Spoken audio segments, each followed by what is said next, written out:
مبارک میں میری گفتگو کا موضوع ہے منصب نبوت کی عظمتیں۔ میری دعا ہے کہ رب الجلال ہمیں انبیاء علیہ السلام کے جو منصب اور جو مقام ہے جو رب الجلال نے انہیں عطا کیا اس کے مطابق سمجھ کر اس پر ایمان لانے کی توفیق عطا فرمائے۔ آج اس پرفتن دور میں دین اسلام کے اوپر فکری حملے کیے جا رہے ہیں۔ دین اسلام کی تعلیمات کے خلاف بہت سی سازشیں اور کئی طرح کے پروپیگنڈے کیے جا رہے ہیں۔ ان میں سب سے بڑی سازش منصب نبوت کے لحاظ سے ہے۔ رب ذوالجلال کی توحید اور منصب الوہیت کے لحاظ سے ہمیں غیر مسلموں کی طرف سے اتنے اعتراضات اور اتنی سازشوں کا سامنا نہیں ہے جتنا منصب نبوت کے لحاظ سے ہمیں سازشوں کا سامنا ہے۔ اس کی ایک وجہ یہ بھی ہے کہ دین اسلام کے جو دشمن ہے وہ یہ سمجھتے ہیں کہ مسلم امہ کی ساری پاور محبت رسول صلی اللہ تعالی علیہ وسلم میں ہے۔ یہ مسلم امہ ہر طرح کی چیز کو برداشت کر لیتے ہیں، لیکن جب ان کے نبی صلی اللہ تعالی علیہ وسلم کے بارے میں کوئی بات ہو تو اسے یہ برداشت نہیں کرتے۔ تو اس وجہ سے مسلم امہ کی جو سب سے بڑی پاور ہے اور سب سے بڑی جو طاقت ہے محبت رسول اور عشق رسول صلی اللہ علیہ وسلم، آج اس منصب کے لحاظ سے سازشیں کی جا رہی ہیں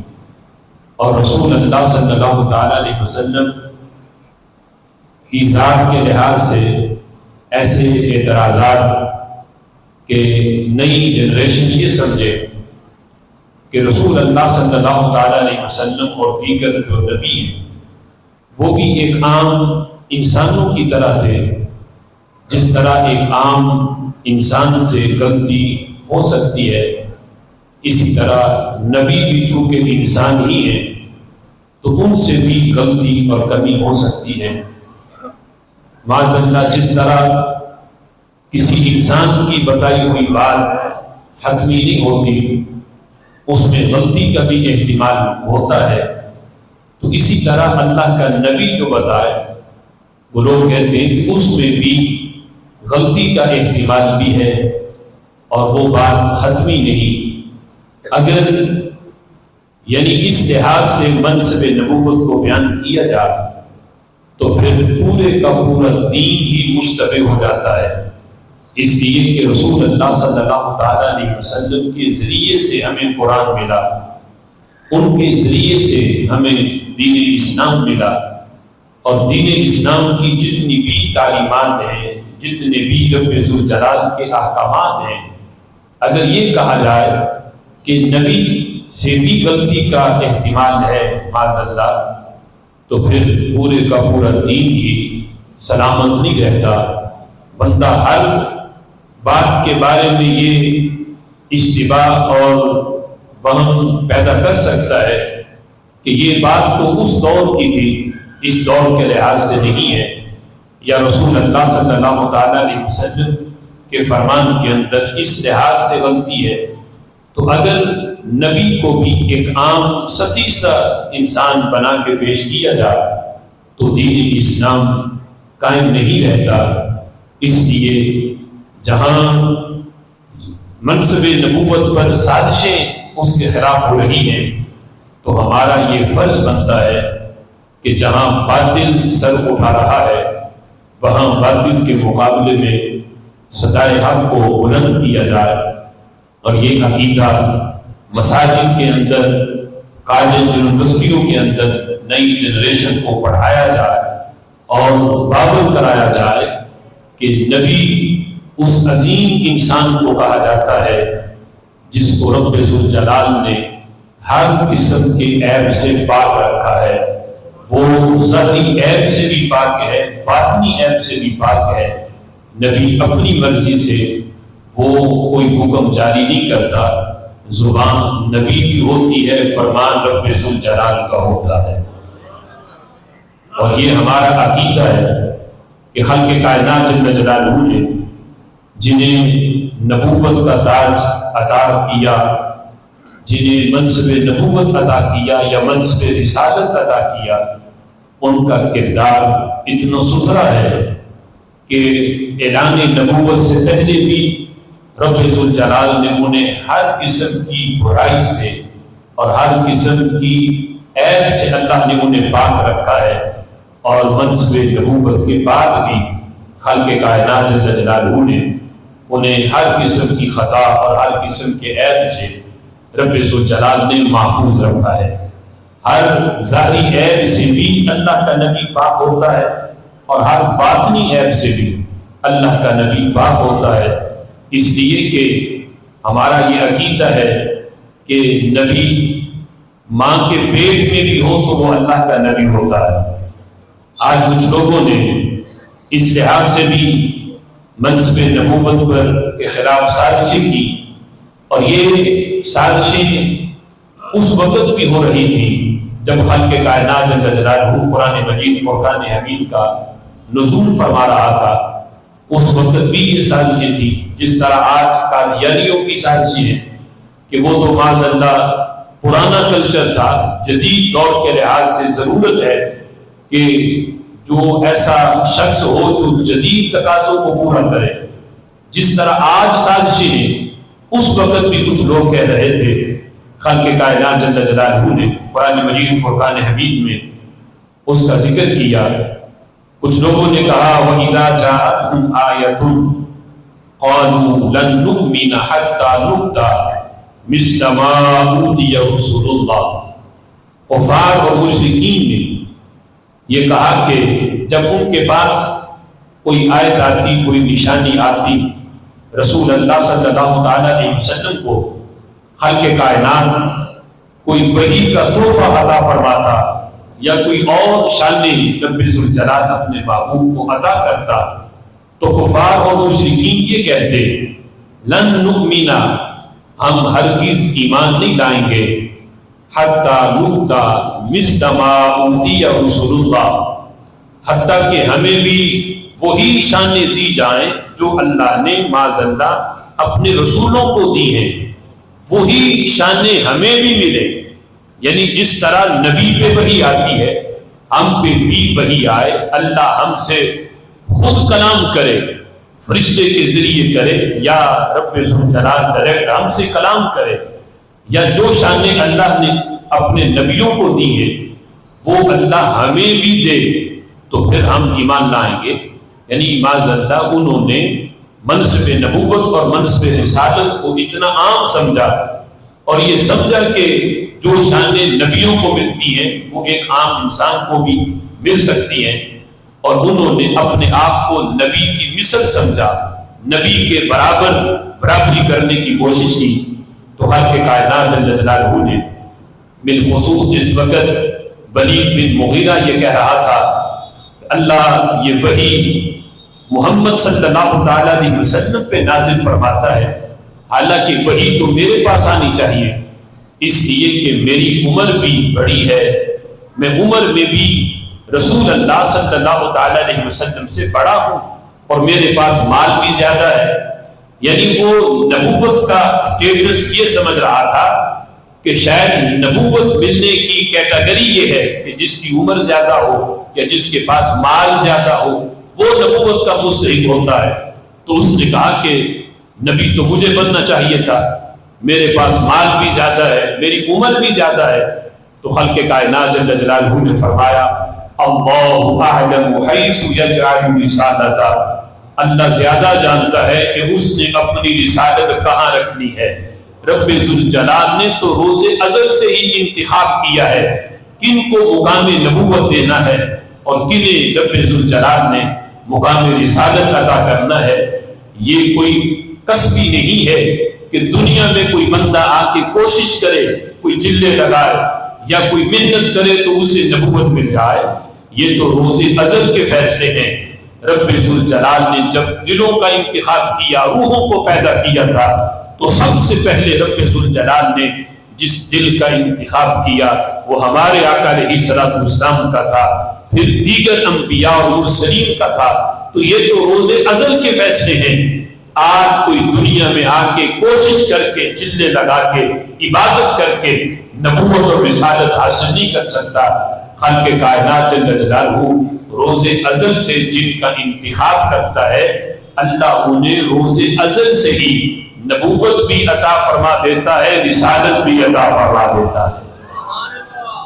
تو خالق کائنات جل جلالہ نے فرمایا اللہ اعلم حیث یجعل رسالتہ۔ خالق کائنات جل جلالہ زیادہ جانتا ہے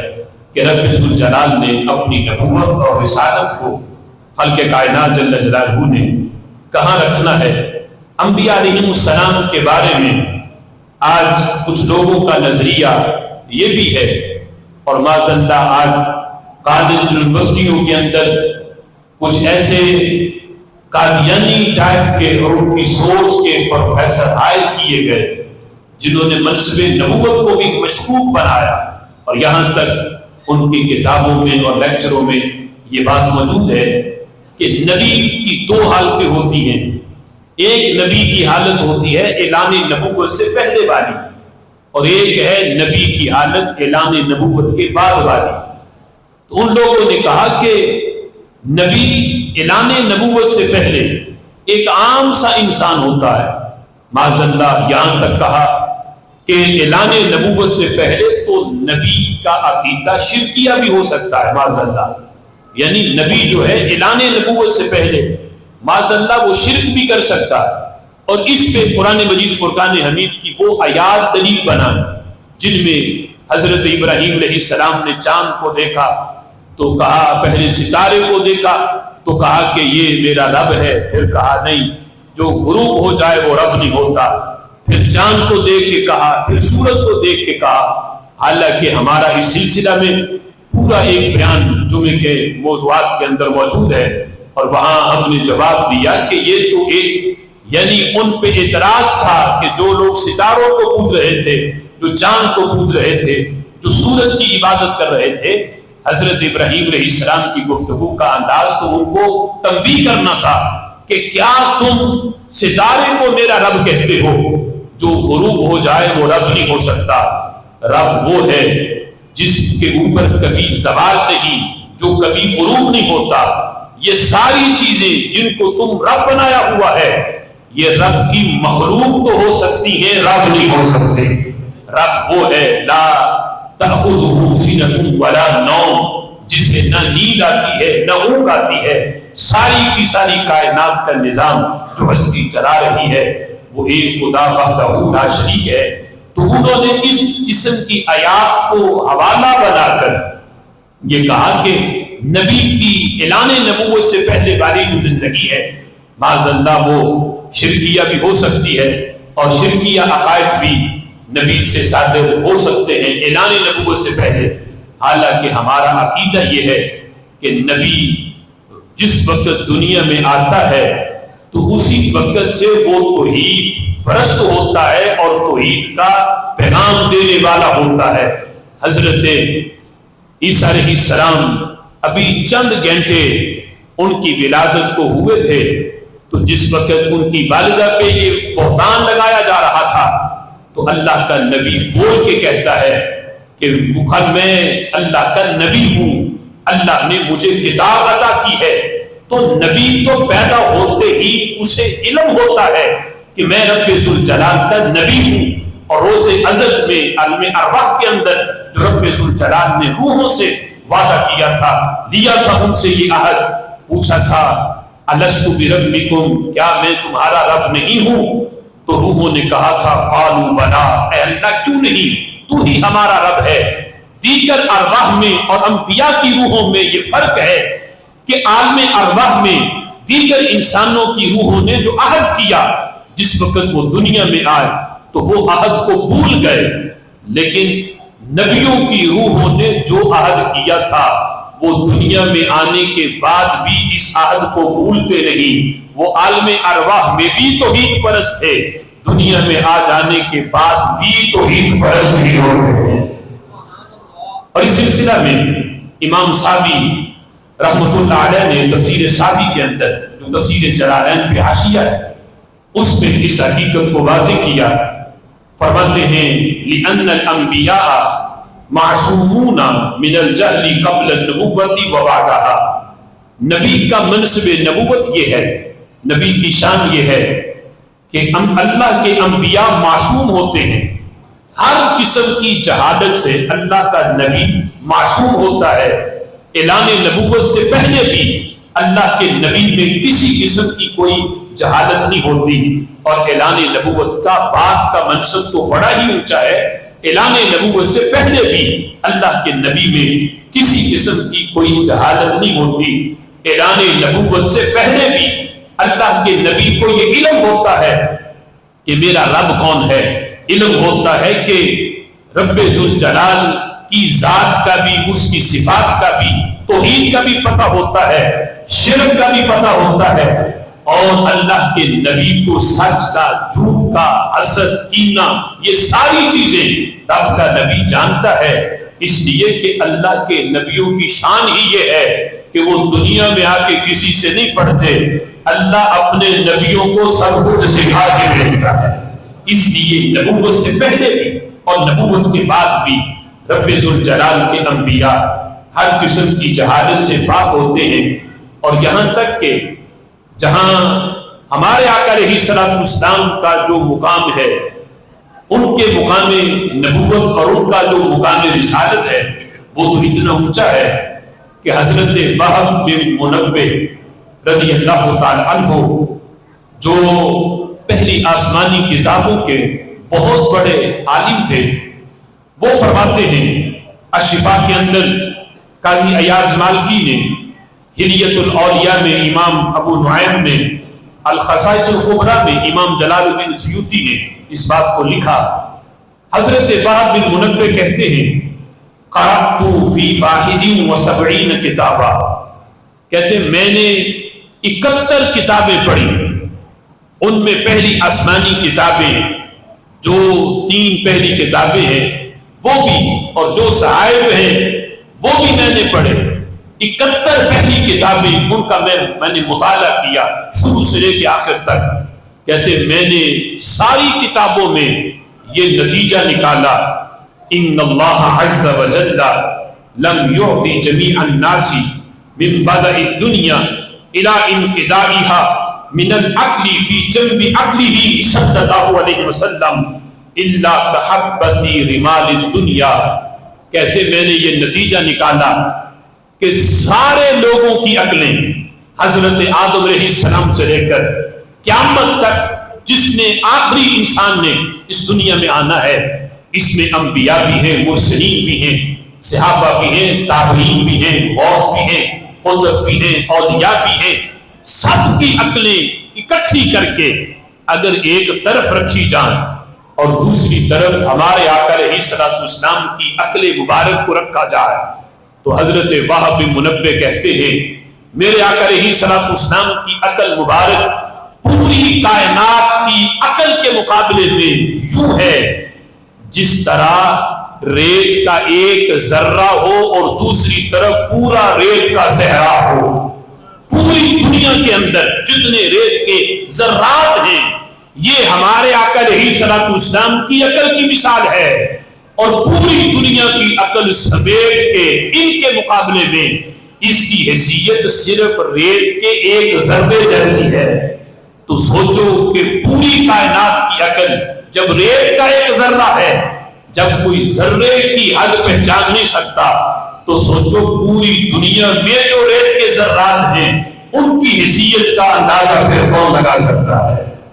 اور یہ بات بیان کر کے فرماتے ہیں کہ جب ہمارے آقا علیہ الصلوۃ والسلام کو اللہ نے عقل اتنی دی ہے کہ جس طرح ریت کے ذرے کے مقابلے میں پوری دنیا کے ریت کے ذرات ہوں،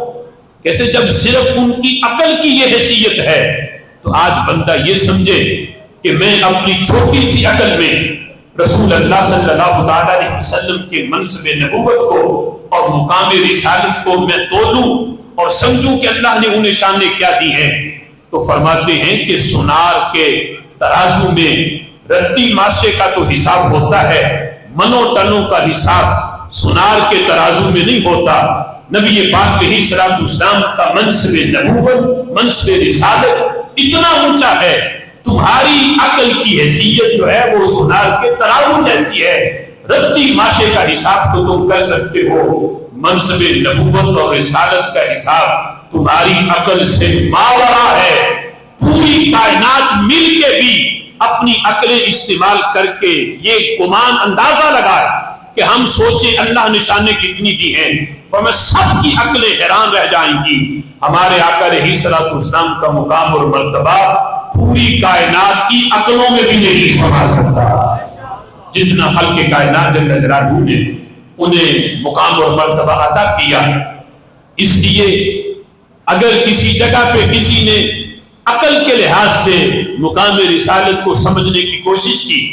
تو میرے محبوب علیہ الصلوۃ والسلام نے وہاں بھی اس کے قبلے کو درست کیا، جس طرح حدیث پاک میں آتا ہے کہ ایک معجم کبیر میں امام طبرانی نے اس کو روایت کیا، ایک مقام پر جب ایک دعوت کے موقع پر نبی پاک علیہ الصلوۃ والسلام کے لیے ایک بکری کو ذبح کیا گیا اور ذبح کر کے پکا کے جب محبوب کے سامنے رکھا گیا تو میرے آقا علیہ الصلوۃ والسلام نے فرمایا ناولنی الذرا، مجھے بکری کی دستی پیش کرو۔ صحابی نے ہنڈیا کے اندر چمچہ مارا اور بکری کی دستی نکال کے پیش کر دی۔ میرے محبوب نے تناول فرما کے پھر فرمایا ناولنی الذرا، مجھے بکری کی دستی پیش کرو۔ صحابی نے پھر نکالی اور نکال کے پیش کر دی۔ تیسری مرتبہ پھر فرمایا ناولنی الذرا، مجھے بکری کی دستی پیش کرو۔ اب صحابی نے عقل کو سامنے رکھا اور مقام رسالت اور منصب رسالت کو نہیں دیکھا کہ مجھ سے مانگی کس نے ہے، اس لیے شان رسالت اور منصب رسالت یہ عقل سے نہیں، یہ دیکھو کہ بول کون رہا ہے۔ عقل سے سوچو گے تو پھر نتیجہ کوئی اور نکلے گا، اور جب عشق سے سوچو گے تو پھر نتیجہ صدیق اکبر کا نکلے گا۔ فرمایا ناولنی الذرا، تو انہوں نے کہا محبوب بکری کی اگلی ٹانگیں دستیاں دو ہوتی ہیں، ایک بکری کو میں نے ذبح کیا تھا، اسے پکایا تھا، دو دستیاں ہیں وہ محبوب میں نے پیش کر دی، اب تیسری دستی تو ہوتی کوئی نہیں۔ تو میرے آقا علیہ الصلوۃ والسلام نے فرمایا لو ناولتنی ما زلت تناولنی، فرمایا صحابی پتہ مجھے بھی ہے، یہ نہیں کہ میں بھول گیا ہوں کہ میں نے پہلے دو کھا لی ہیں، تناول فرما لی ہے، میں بھولا نہیں، پتہ مجھے بھی ہے کہ بکری کی دستیاں دو ہوتی ہیں، لیکن میں نے تجھ سے یہ نہیں پوچھا کہ تو نے پکائی کتنی ہے، میں نے تو تجھ سے مانگی ہے۔ اگر تو چپ رہتا، میرے کہنے پہ ہنڈیا پہ چمچہ مار کے دستی نکالتا تو 3 مانگتا تو 3 نکلتی، 10 مانگتا 10 نکلتی، اگر 100 مانگتا تو 100 نکلتی۔ ما زلتا، جب تک میں مانگتا رہتا تو نکالتا رہتا، چپ کر کے آگے سے بولتا نہ، تو جب تک میں مانگتا رہتا اللہ دستیاں بنا کے ہنڈیا پہ پیدا فرماتا رہتا، جب تک میں مانگتا رہتا نکلتی رہتی۔ اس لیے کہ رب ذوالجلال نے مجھے شانیں یہ دی ہیں، وہ زبان جس کو سب کن کی کنجی کہیں، اس کی نافذ حکومت پہ لاکھوں سلام۔ میں کن کہتا ہوں، کن کا منصب اللہ نے مجھے بھی دیا ہے، میں جو کہتا ہوں وہ ہو جاتا ہے۔ رب ذوالجلال کی دی ہوئی توفیق سے میں نے مانگنا تھا، جب تک میں مانگتا رہتا تم دیتے رہتے، کبھی دستیاں ختم نہ ہوتی۔ تو یہ ہے منصب نبوت، یہ ہے منصب رسالت، کہ کسی جگہ پر بھی اگر عقل کو سامنے رکھو گے تو عقل جب مختصر ہے، چھوٹی سی ہے، تو اتنا بڑا منصب اس عقل میں سمائے گا نہیں۔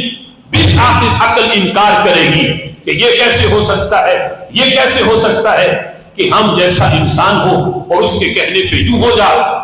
لیکن جب عقل کو پیچھے رکھ کے یہ دیکھو کہ یہ رب کے رسول ہیں، یہ رب کے نبی ہیں، اللہ نے پوری کائنات ان کے حکم کے تابع بنائی ہوئی ہے۔ یہ اشارہ کرے ڈوبا سورج واپس پلٹتا ہے، یہ اشارہ کرے چاند کے 2 ٹکڑے ہوتے ہیں، اللہ نے پوری کائنات اپنے نبی اور رسول کے حکم کے تابع بنائی ہوئی ہے۔ اس سلسلہ میں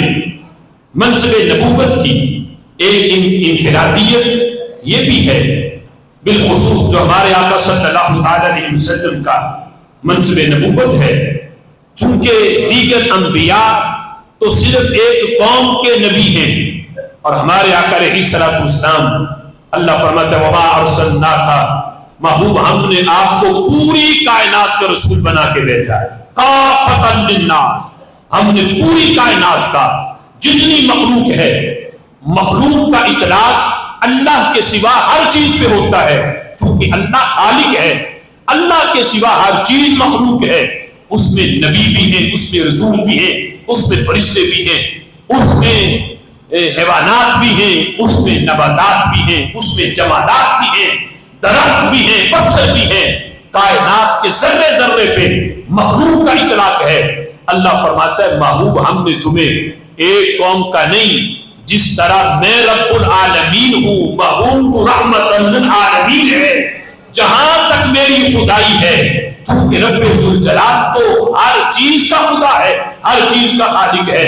تو اسی طرح رب ذوالجلال نے ہمارے آقا علیہ السلام کو پوری مخلوق کا، اپنی پوری خدائی کا اللہ نے انہیں نبی اور رسول بھی بنایا ہے۔ اس سلسلہ میں بالخصوص ہمارے آقا علیہ السلام کا یہ منصب کہ کائنات کی ہر چیز اللہ کے نبی کو پہچانتی بھی ہے، اللہ کے نبی کو جانتی بھی ہے، یہ بھی منصب نبوت ہے کہ صرف انسان ہی، انسانوں کو تو بتایا جائے، نبی اپنا تعارف کرواتا ہے، انی رسول اللہ، میں اللہ کا رسول ہوں، پھر پتہ چلتا ہے،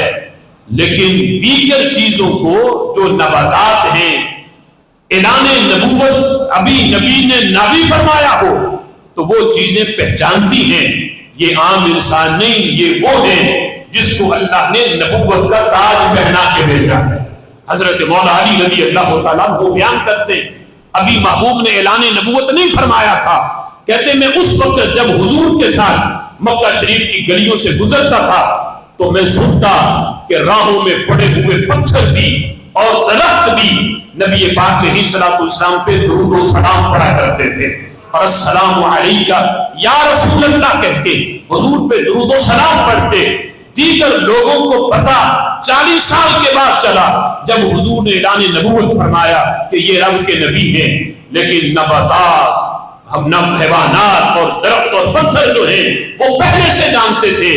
یہ وہ ہیں جن کو اللہ نے ختم نبوت کا تاج پہنا کے بھیجا ہے۔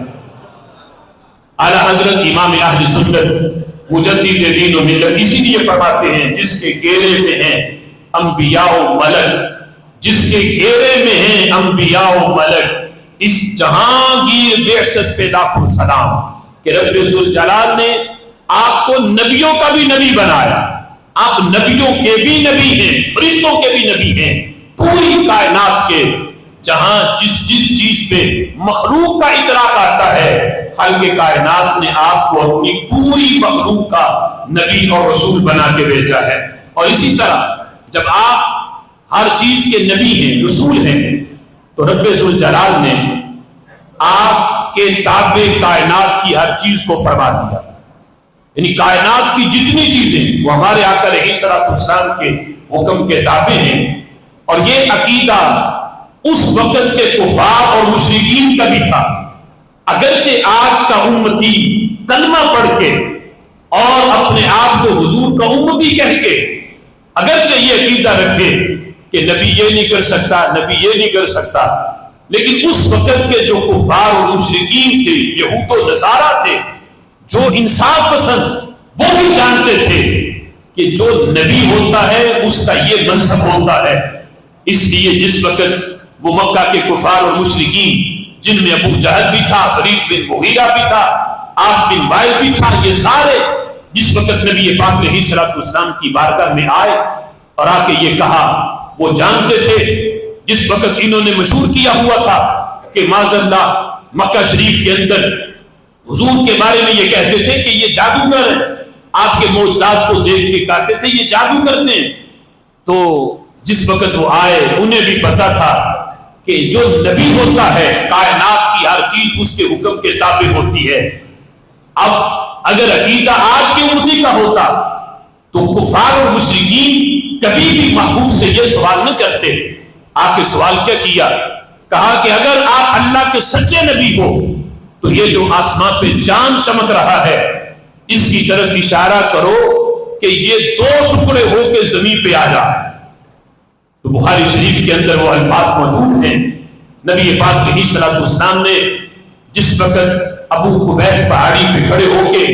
چاند کی طرف اشارہ کیا، اب اشارہ تھا، زبان سے لفظ نہ بولے،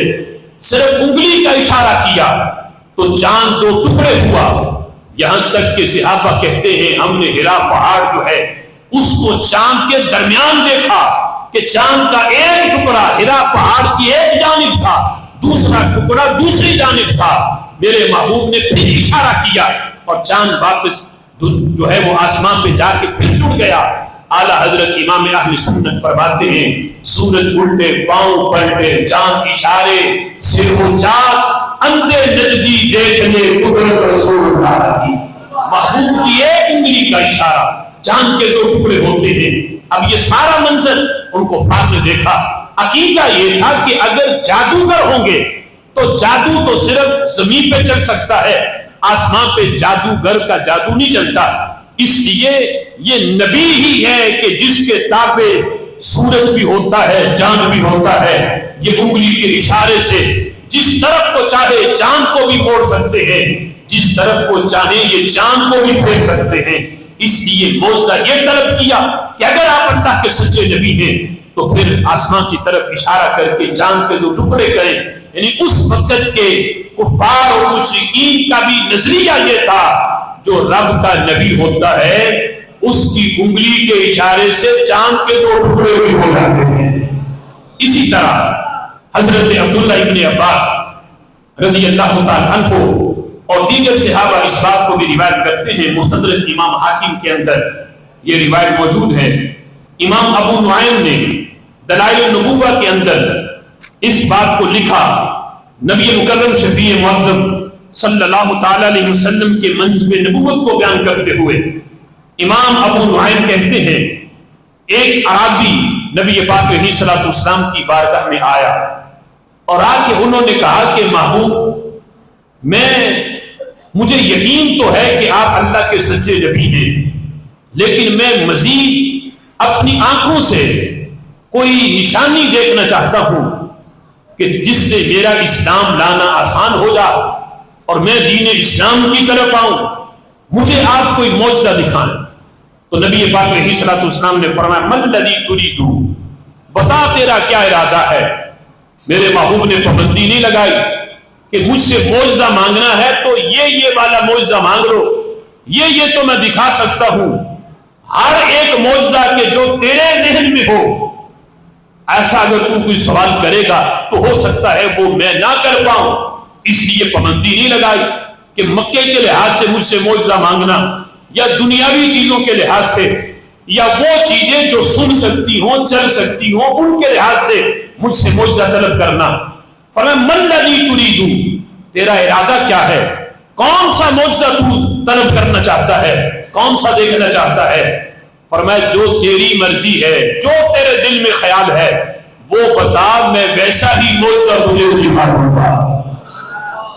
اب میرے آقا علیہ الصلوۃ والسلام نے جس وقت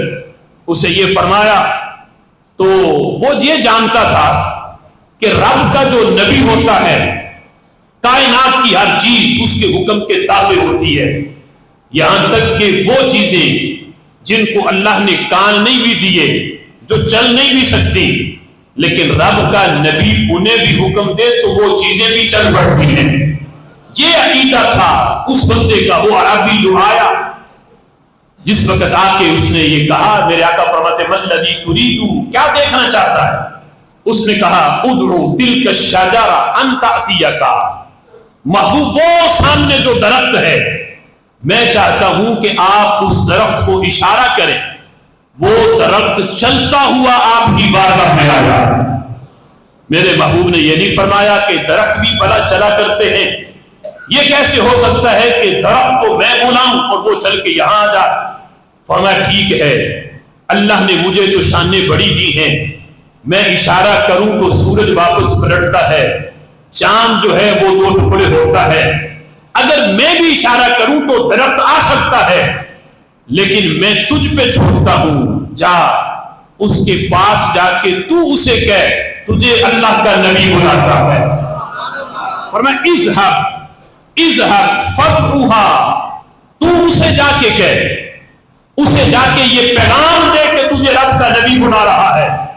فَأَتَاهَا الْعَرَابِيُّ، وہ عربی درخت کے پاس آیا،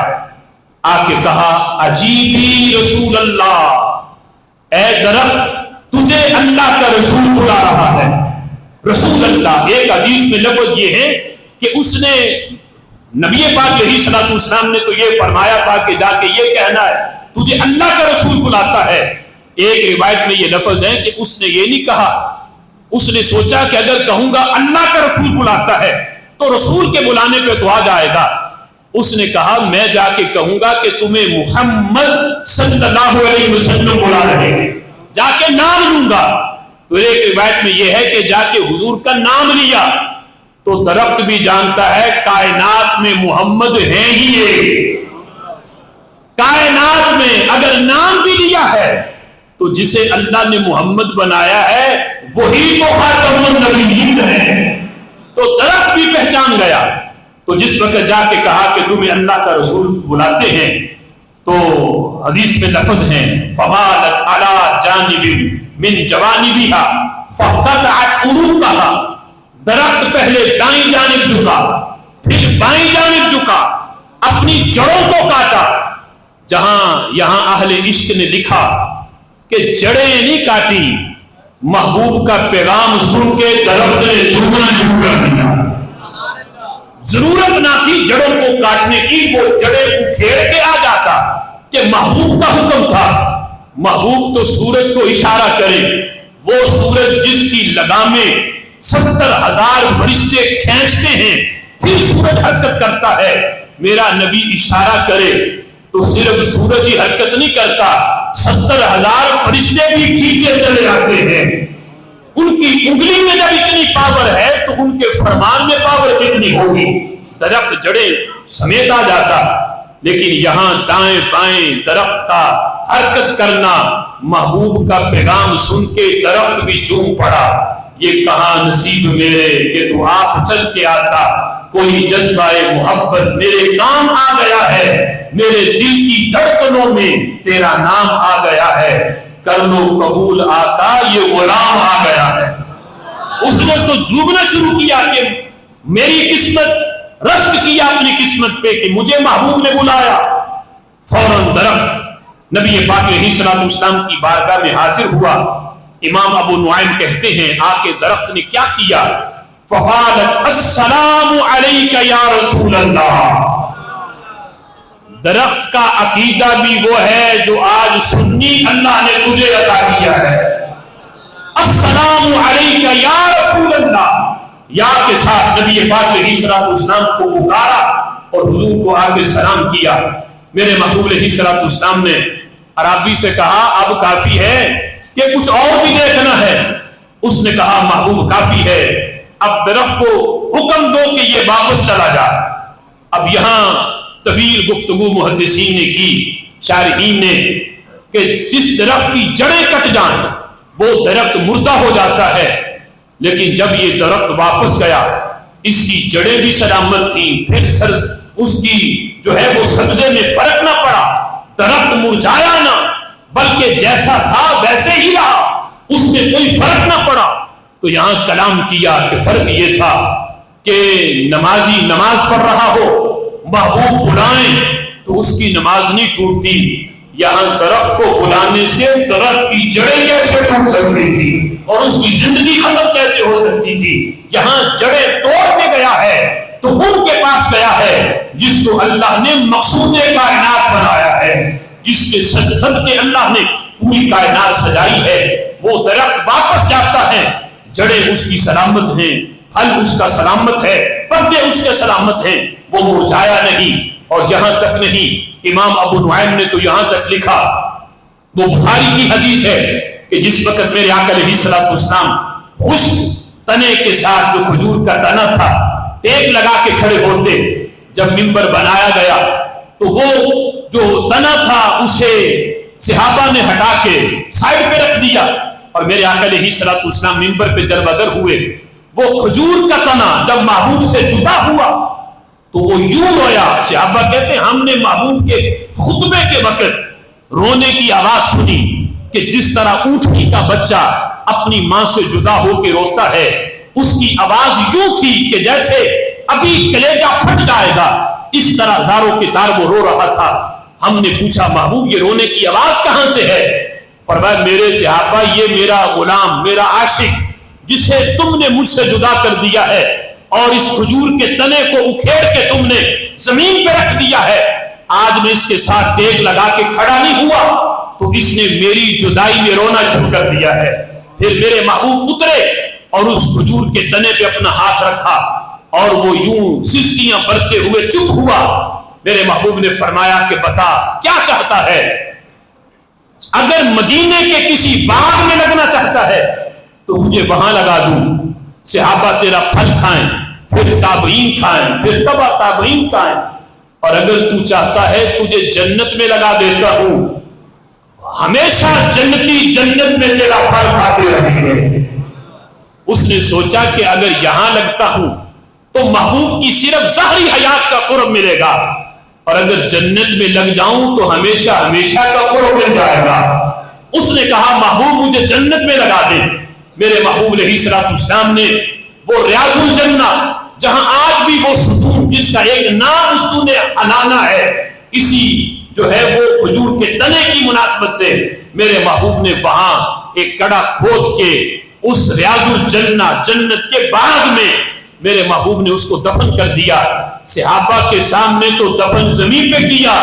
حقیقت میں میرے محبوب نے جنت میں اس درخت کو لگا دیا۔ محدثین اس حدیث کو لکھنے کے بعد اہل عشق اہل محبت کے کہتے ہیں پہلے بھی جنت میں جانے کا شوق بڑا تھا، لیکن کہتے جب سے پتہ چلا کہ جنت کے باغ میں ایک ایسا درخت بھی ہے جس کو محبوب نے اپنے ہاتھوں سے لگایا ہے، تو کہتے ہیں اب جنت میں جانے کا شوق بڑھ گیا کہ جنت میں اور بڑی نعمتیں ہوں گی، لیکن جنت میں ایک ایسا درخت بھی ہے جس کو لگایا میرے محبوب نے اپنے ہاتھوں سے ہے۔ کہتے جنت میں جانے کا شوق مزید اس لیے بڑا ہے کہ ہم جنت میں جا کے ہمیشہ ہمیشہ اس درخت کا پھل کھا سکتے ہیں جس کو جنت میں میرے محبوب نے اپنے ہاتھوں سے لگایا ہے۔ اور یہ منصب نبوت ہے کہ کائنات کی ہر چیز نبی پاک علیہ الصلوۃ والسلام سے محبت بھی کرتی ہے، عشق کرتی ہے، اور ہمارے آقا علیہ الصلوۃ والسلام کو ہر چیز جانتی بھی ہے، پہچانتی بھی ہے۔ آج کا جاہل امتی اگر منصب نبوت کو نہ پہچانے تو اسے اپنے ایمان کی فکر کرنی چاہیے۔ خالق کائنات جل جلالہ نے انہیں ایسا منصب دیا، پوری کائنات کی عقلیں سمٹ کے اگر وہ یہ تلاش کرنا چاہیں، سوچنا چاہیں کہ ہم جو ہے وہ کوئی نتیجہ نکالے کہ اللہ نے انہیں کتنی شانیں دی ہیں، تو سب کی عقلیں جو ہیں وہ تھک جائیں گی۔ ہمارے آقا علیہ الصلوۃ والسلام کا منصب اس سے بھی اونچا ہے۔ وہ کہتے کوئی حد ہے ان کے عروج کی، بلغ العلا بالموالد، جہاں سب کی عقلیں ختم ہوتی ہیں ہمارے آقا علیہ الصلوۃ والسلام کے مقام اور مرتبے اور منصب کی وہاں سے ابتدا ہوتی ہے۔ وآخر دعوانا ان الحمد للہ رب العالمین۔